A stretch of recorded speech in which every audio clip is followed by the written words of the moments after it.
50 करोड़ रुपए का VSR company ने उनके पायलटों का बीमा दिसंबर 2025 में उतराया था, ऐसी हमें जानकारी है। अगर सीबीआई फास्ट ट्रैक के कोर्ट पे लेकर अगर कम से कम सीसीटीवी फुटेज आ जाए 27 जनवरी के और साहिल मदन के, तो सेटिस्फाइड हो सकता हूँ। ऐसा ये है कि अभी भी जो लोग दादा के फ्लाइट के लिए चुने गए थे, उसका एक पायलट का नाम है साहिल मदन, दूसरा है यश। ये दोनों फ्लाइट अटेंडेंट थे।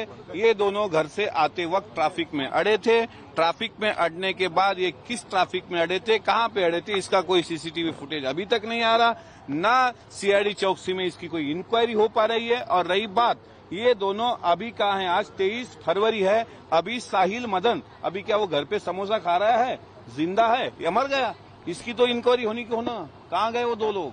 इसलिए मेरी शंका यह है कि ये अगर दो दिखते नहीं है तो फिर ये एक्सीडेंट हो नहीं सकता, ये घातपात है। 50 करोड़ रुपए का वीएसआर कंपनी ने उनके पायलटों का बीमा दिसंबर 2025 में उतराया था, ऐसी हमें जानकारी है।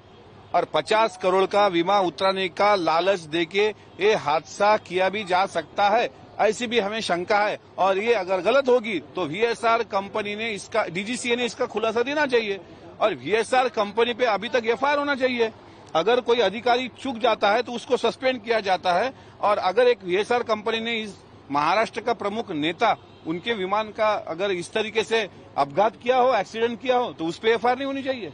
लगातार सीबीआई जांच की मांग हो रही है। सीबीआई आप संतुष्ट नहीं होंगे सीबीआई जांच से? अभी तक तो संतुष्ट नहीं हूं। अगर सीबीआई फास्ट ट्रैक के कोर्ट पे लेकर अगर कम से कम सीसीटीवी फुटेज आ जाए 27 जनवरी के और साहिल मदन के, तो सेटिस्फाइड हो सकता हूँ। अमोल जी, जब आप बात कर रहे हैं, आपके आंखों में नमी है। आप दादा का अर्थसंकल्प बजट में ना होना अमोल मिटकरी के लिए क्या है? अमोल मिटकरी जैसा एक आम किसान का बेटा इस विधान परिषद में और अपर हाउस में सिर्फ अजीत दादा की वजह से था। मेरी इतनी औकात नहीं थी कि मैं विधायक बन के यहाँ पे आऊं, लेकिन अजीत दादा ने मुझे यहाँ पे एक मौका दिया था।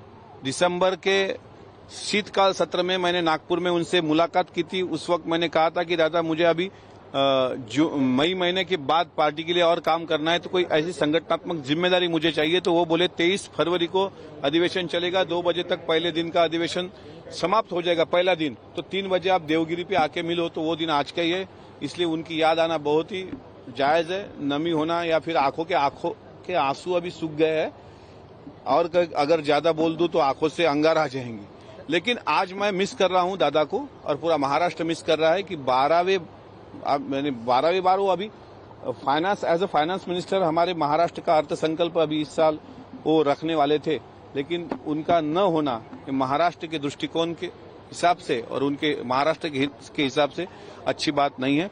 और अर्थ मंत्री अगर अजीत दादा न हो तो महाराष्ट्र के सरकार को भी अर्थ नहीं रहता। सर, क्या आप भी राम मोहन नायडू का इस्तीफा मांग कर रहे हैं? देना चाहिए।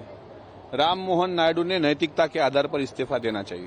इसको लेकर कि आप भी मांग मिलने वाले हैं? देखिए, अभी आज तो नहीं, मैंने कोशिश की बड़े लोगों से मिलने की।